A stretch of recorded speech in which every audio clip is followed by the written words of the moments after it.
Assalamualaikum warahmatullahi wabarakatuh.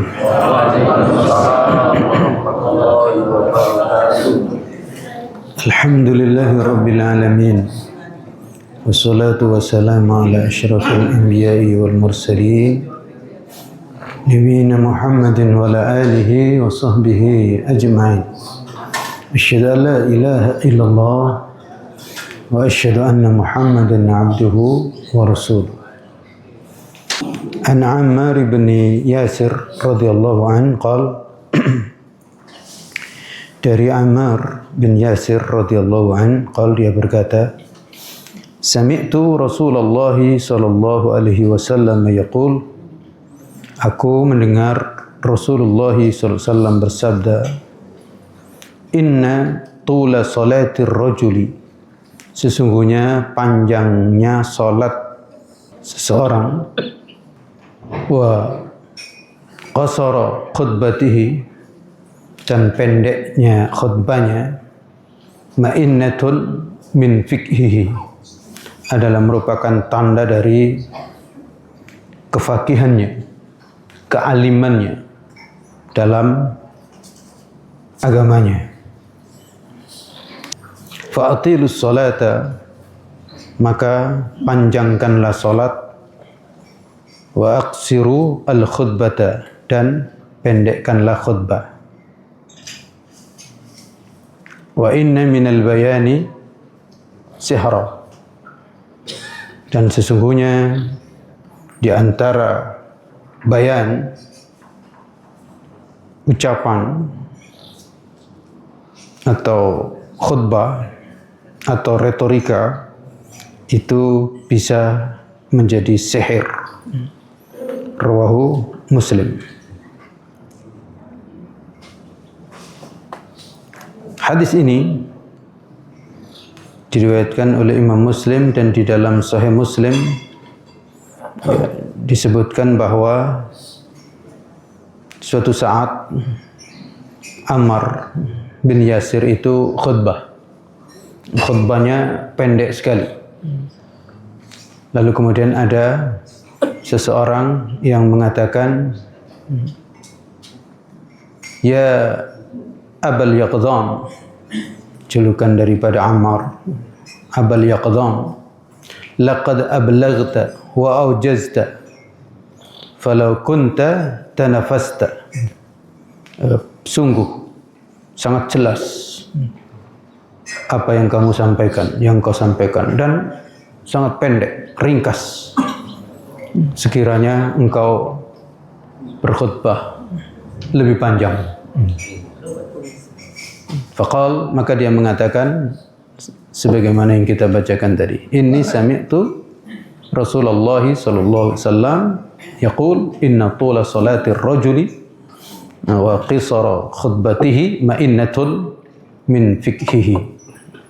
Sesungguhnya panjang salat seseorang dan pendek khutbahnya itu tanda dari kefakihannya atau kealimannya. Fa'atilus salah, maka panjangkanlah salat, wa qusuru al khutbah, dan pendekkanlah khutbah. Wa inna minal bayani sihra, dan di antara bayan, penjelasan, khutbah, pidato, itu bisa menjadi sebuah sihir. Ya, di Bulughul Maram nggak dicantumkan secara utuh, ini kita ambil secara utuh di Sahih Muslim. Ya. Jadi hadis ini menerangkan bahwa Ammar bin Yasir itu khutbah, dan khutbahnya itu jelas, pendek. Lalu kemudian ada seseorang yang ikut hadir dalam kesempatan itu, ya, memujinya. Engkau telah berkhutbah dengan khutbah yang ringkas, jelas, padat. Kami masih berharap kalau engkau sebenarnya khutbah lebih panjang. Jadi ingin nambah, bukan kayak alangkah panjangnya, kok nggak selesai-selesai. Ini justru andaikan bisa lebih panjang. Tapi Ammar bin Yasir menunjukkan bahwa merupakan petunjuk dari Nabi, khutbah itu pendek, salat itu panjang, dan itu merupakan tanda daripada kefakihan atau kealiman seseorang. Oleh karena itu diperintahkan dalam persoalan salat Jum'ah itu salatnya panjang, khutbahnya pendek. Dan Nabi menyebutkan bahwa bayan, pidato, retorika itu bisa mensihir. Artinya bisa memberikan pengaruh kepada para pendengar. Kalau baik memberikan pengaruh kepada kebaikan, kalau buruk memberikan pengaruh kepada keburukan. Jadi hadis ini menunjukkan bahwa di antara etika dalam khutbah itu hendaknya khutbah itu ringkas, padat, jelas.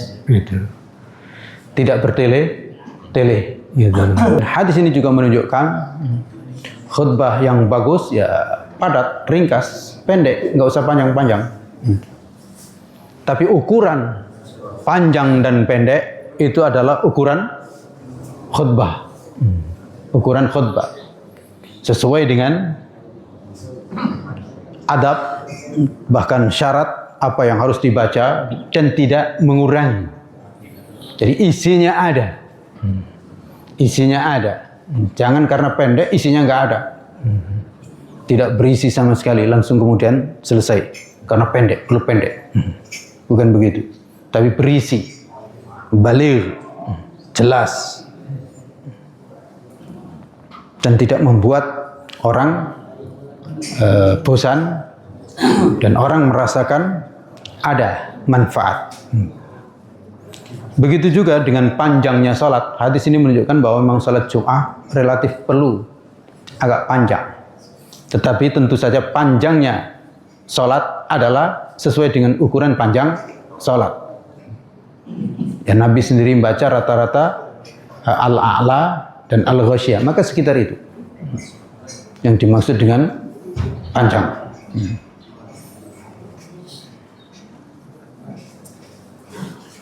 Dan juga hadis ini tidak menunjukkan bahwa khutbah itu lebih pendek daripada salat. Bukan begitu. Bukan begitu. Pendeknya khutbah sesuai dengan khutbah. Panjangnya salat sesuai dengan ukuran salat. Ya, khutbah itu 10 menit bagus, ringkas, sedang. Tapi salat 10 menit sudah panjang itu. Ya, kan? Jadi bukan berarti khutbah 10 menit, salat 15 menit. Nanti kepanjangan.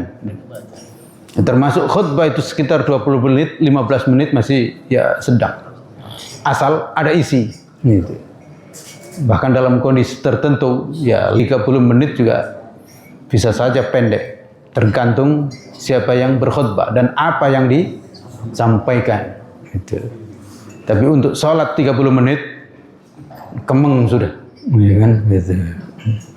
Dan itu sendiri juga disesuai dengan situasi dan kondisi. Bagaimana cuaca, bagaimana yang hadir, dan seterusnya.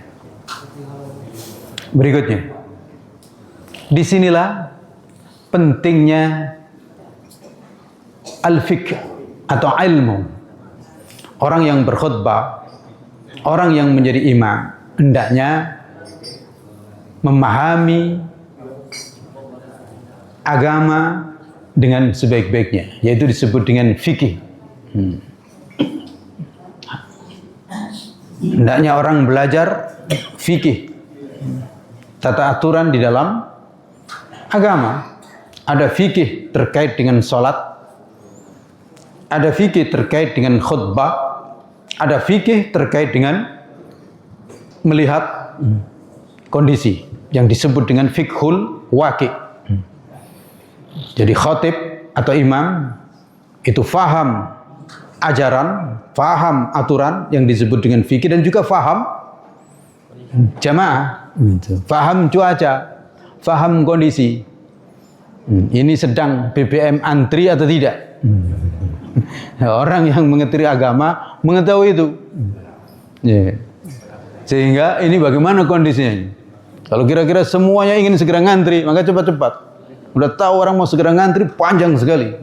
Jadi itu pentingnya fikih agama, ajaran Islam, dan juga fikhul waqi', fikih kenyataan dalam kehidupan. Karena itu imam atau khatib itu melihat siapa mereka yang datang, di mana ini, bagaimana juga status intelektualnya, status pemikirannya. Jadi itu pentingnya fikih. Dan disebutkan di dalam hadis, "May yuridillahu bihi khairan yufaqihuhu fid din." Barang siapa yang Allah kehendaki baik, maka Allah berikan dia fikih, pemahaman yang mendalam terhadap agama. Oleh karena itu, orang tua menyekolahkan anak, itu seharusnya tujuannya supaya dia faqih. Supaya dia faqih. Karena kunci kebaikan seseorang, kunci kesuksesan seseorang, itu dia faqih atau tidak. Karena kalau nggak faqih, punya uang banyak, celaka. Hanya bisa ngitung, tapi tidak tahu dari mana seharusnya dia mencari dan untuk apa seharusnya digunakan. Begitu juga pejabat, kalau nggak faqih, maka celaka. Dan seterusnya, suami istri. Oleh karena itu sebenarnya harus ada semacam daurah atau pendidikan remaja, putra putri, itu ada kajian bagaimana membangun kehidupan rumah tangga. Fikih rumah tangga itu bagaimana? Fikih akad nikah itu bagaimana? Fikih mahram bagaimana? Fikih menjadi suami bagaimana? Fikih menjadi istri bagaimana? Jangan sampai kebalik. Istri kayak suami, suami kayak istri. Nanti anaknya gimana? Jadi penting. Karena itu ilmu. Banyak. Itu membangun kehidupan rumah tangga enggak ngerti. Enggak tahu apa hak dan kewajiban. Bahkan tidak mengerti rukun-rukun akad nikah, syarat akad nikah. Termasuk dalam ekonomi. Umar itu pernah melarang yang tidak belajar ilmu ekonomi tidak boleh masuk pasar. Iya. Karena nanti akadnya bisa batal. Kalau akadnya batal, maka yang dibawa pulang haram. Iya.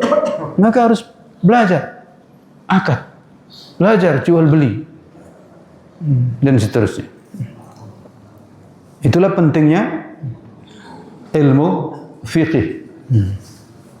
Berikutnya, hadis ini juga menunjukkan pentingnya belajar berbicara. Karena disebutkan wa inna minal bayani sihra. Dan di antara bayan, penjelasan, pidato, bicara itu bisa menjadi sihir. Maka penting orang itu belajar berbicara. Tapi sebelum belajar bicara, tentu saja dia mengisi dulu. Ya kan, mengisi dirinya dengan ilmu. Maka nanti dia akan sampaikan dengan bagus. Oleh karena itu anak-anak memang perlu diajar untuk bicara, pidato. Dan ini salah satu di antara kekhasan dari pendidikan yang ada di pesantren. Di pesantren itu di antara unggulannya itu diajar pidato, dilatih pidato. Masuk pesantren langsung pidato. Jadi bisa ngomong. Di samping terus diisi dengan ilmu. Itu. Hari ini banyak sekali orang itu nggak bisa pidato. Sudah jadi presiden nggak bisa juga pidato. Bahaya kan itu. Iya. Pidato itu penting. Kecerdasan. Dan itu perlu memang latihan. Dan salah satu di antara keistimewaan manusia memang bisa ngomong. Allamahu al-bayan, kan di situ. Kalau kambing dari dulu sampai kiamat nanti hanya bisa embek. Ya kan? kucing bisanya meow, hanya itu. Burung beo saja yang kadang-kadang selamat pagi, sekedar itu. Tapi manusia ini luar biasa di antara kelebihannya, yaitu bayan. Tapi ingat, belajar bayan, belajar pidato, belajar ngomong, itu hendaknya diawali dengan belajar fikih tadi. Isi dulu kebaikan, maka akan keluar ucapan yang baik dan menyenangkan di situ. Yang bahaya itu tidak ada isi, tapi pandai bicara dia. Ini bahaya. Oleh karena itu, wa inna minal bayani sihra, dan di antara retorika atau pidato itu merupakan sihir. Ini punya dua makna. Makna pujian bagus gitu, dan juga makna buruk, waspada gitu. Waspada. Orang yang terisi dirinya dengan kebaikan-kebaikan, dengan ilmu yang bermanfaat, maka pidatonya yang kemudian sampai bisa mensihir, maka itu adalah kebaikan. Isinya ada, ya dia punya ilmu. Lalu kemudian dia bisa menyampaikan dengan bagus, menarik, memukau, sehingga mempengaruhi orang yang tadinya nggak semangat mendengar pidatonya jadi semangat. Gitu. Jadi jangan sampai kebalik. Orang yang nggak semangat, tadinya nggak semangat, dengar pidato dia tambah nggak semangat, tambah malas ke masjid. Karena memang ya ucapan ini bisa mempengaruhi. Dan ini juga bermakna negatif ketika orang hanya bisa bicara, pandai bicara, tapi isinya nggak ada. Di zaman dulu itu tukang dongeng, pinter sekali dongeng, tapi isinya nggak ada. Sampai dongengannya itu dongengan-dongengan khurafat semua. Tentu banyak pengagumnya. Maka hati-hati, jangan sampai terjebak dengan pidato yang memukau, tapi isinya nggak ada. Dari awal sampai akhir ketawa isinya. Bahkan belum pidato sudah ketawa kita nengoknya. Ada kan? Tapi isinya nggak ada ujung-ujungnya. Dapat apa tadi? Nggak tahu. Gitu. Memang nggak ada yang ngantuk, tapi nggak ada isinya. Di situ. Oleh karena itu hadis ini runtut. Fikih, lalu kemudian belajar ngomong. Sehingga ini sangat bermanfaat nanti. Karena ada orang itu punya ilmu, tapi sayang nggak bisa ngomong. Ada kan? Ngomongnya bulat. Ngomongnya itu bulat. Dia punya ilmu, tapi ngomongnya bulat. Nggak susah untuk dipahami. Ada. Ya kan? Contohnya? Para dosennya. Profesor-profesor itu ngomong di sini bulat ngomongnya. Gitu. Tapi ada juga orang yang nggak punya ilmu, tapi ngomongnya jelas sekali. Gitu. Nah yang benar adalah orang punya ilmu dan jelas ngomongnya. Itu muballigh. Faqih, muballigh. Dia faqih sekaligus muballigh. Atau muballigh faqih. Dan memang banyak muballigh tapi nggak faqih. Ada juga orang yang faqih tapi nggak muballigh, nggak bisa dia ngomong. Di antaranya dulu ya, misalnya Nabi Musa sama Nabi Harun. Nabi Musa susah untuk ngomong. Tapi karena faktor ya lidah. Maka minta supaya akhi, saudaraku ini diangkat jadi nabi juga ya Allah. Untuk menjelaskan karena Nabi Harun lebih jelas ngomongnya. Nah, kalau Nabi Muhammad itu memang sempurna. Jelas ngomongnya. Jelas. Singkat, padat, jelas.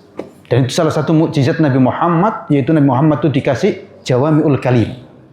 Punya ucapan-ucapan yang jelas, padat, dan mudah dihafal. Itulah maka kita punya hadis di situ. Misalnya, idza lam yastahi fasna ma syi'ta. Siapa yang enggak punya malu lagi, udah lakukanlah semuanya. Bukan enak itu. Atau juga innamal a'malu binniyat. Pendek, singkat, tapi luar biasa. Termasuk hadis ini. Sesungguhnya panjangnya salat seseorang dan pendeknya khutbah seseorang itu menunjukkan kealimannya. Dia kan pendek. Luar biasa. Dan kemudian ini, wa inna minal bayani sihra. Berikutnya, kita mendapatkan pelajaran waspada terhadap informasi yang masuk ke dalam pikiran kita. Waspada. Karena apa? Orang itu apa yang dikeluarkan dan apa yang dilakukan itu sangat tergantung dengan informasi apa yang masuk ke dalam dirinya. Di situ. Maka hati-hati. Ya samalah dengan makanan dan minuman kan. Kalau yang kita makan baik, insya Allah keluar baik. Gitu. Tapi kalau yang kita makan buruk, maka yang keluar buruk. Begitu juga informasi. Informasi itu bagian daripada ilmu. Informasi yang masuk ke pikiran kita itu apa?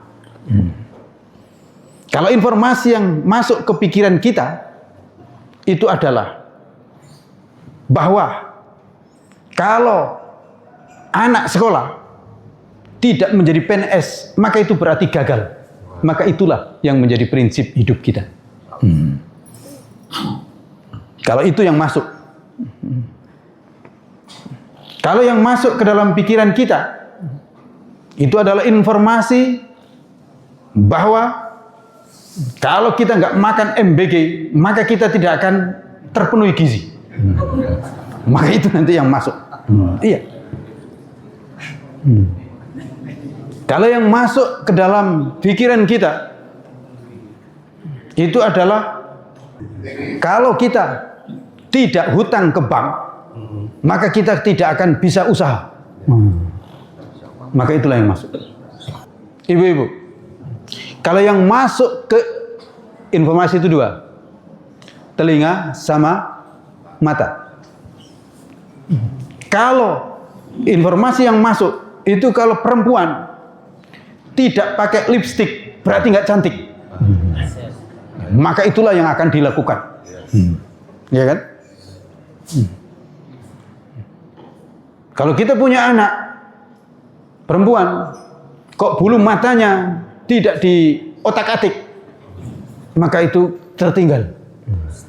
Maka orang tua punya anak perempuan baru lahir sudah diotak-atik bulunya.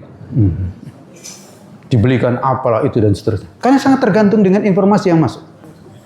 Kalau tiap hari kita nengok iklan bahwa makanan yang paling enak itu adalah mie, maka itulah yang akan masuk ke dalam otak anak kita. Dan itu yang dibayangkan kapan makan mie, kapan makan mie.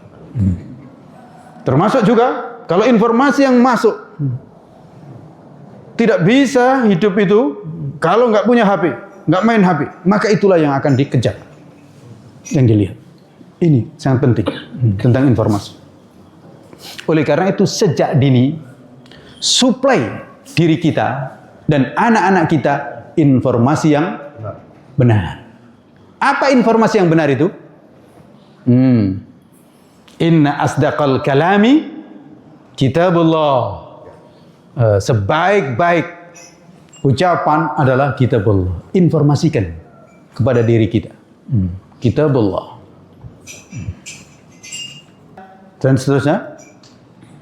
Wa inna khairal hadyi hadyu Muhammadin sallallahu alaihi wasallam. Sebaik-baik petunjuk adalah petunjuknya Nabi Muhammad. Ini yang harus kita suplai terus. Ya. Yang harus kita suplai ke dalam diri kita, anak-anak kita, bahwa Nabi Muhammad itulah yang terbaik, idola. Hari ini anak-anak kita lebih banyak nengok sepak bola, ya kan? Sehingga yang dijadikan idola adalah pemain sepak bola. Ingat itu, idola anak-anak kita itu rata-rata pemain sepak bola. Mensihir sepak bola itu. Tendangannya meliuk kayak begitu tuh, nggak tahu kayak apa itu. Tapi karena sudah terkena sihir, maka itulah keindahan. Maka ajarkan anak-anak kita untuk menerima kebaikan-kebaikan dan jangan menerima apa saja yang ada di luar. Bahaya.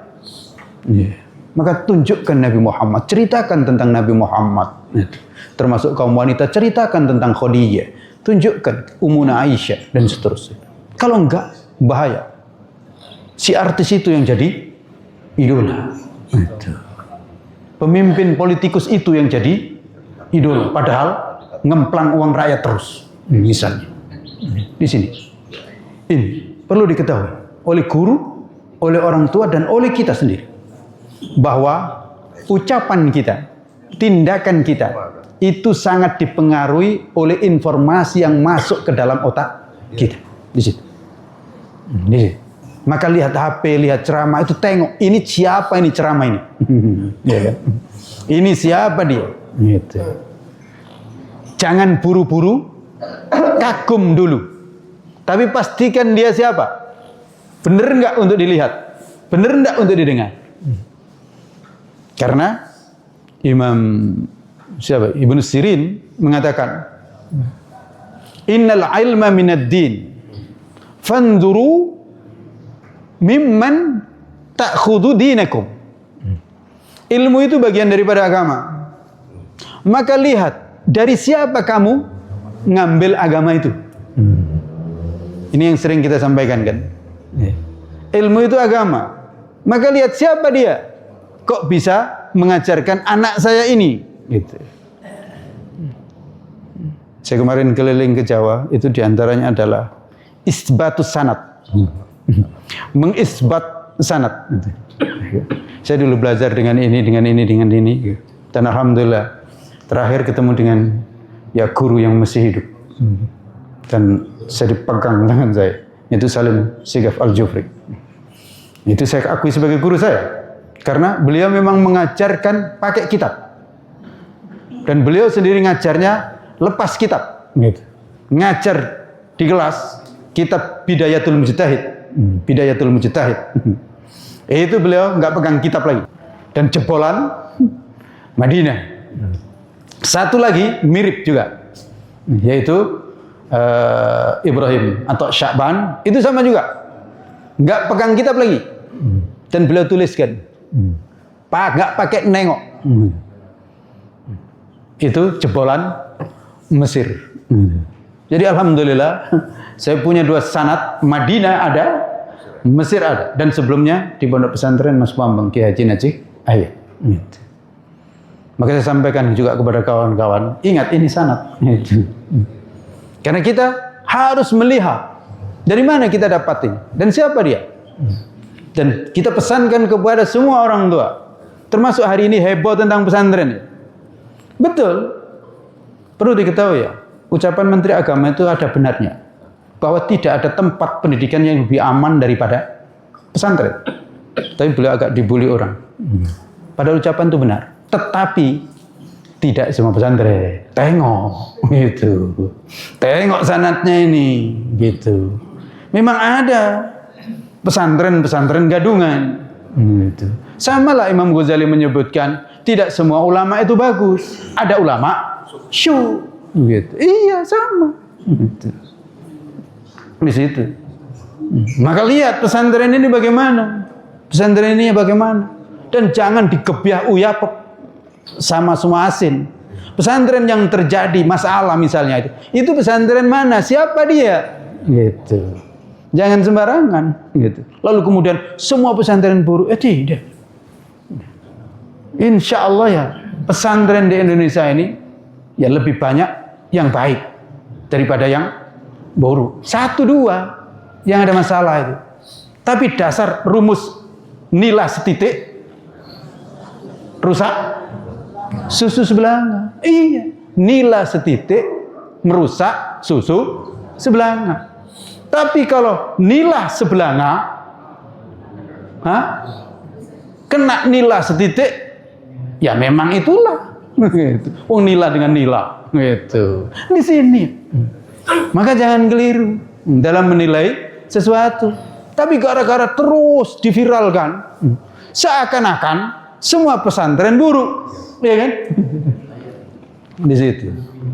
Maka waspada kita menerima informasi. Memang kita harus cerdas. Itu. Ulama nggak semua bagus. Dan Imam Ghazali duluan sudah menyebutkan itu. Maka tengok siapa. Fanduru amman ta'khudhu dinakum. Maka lihat dari mana kamu mengambil agama, gitu.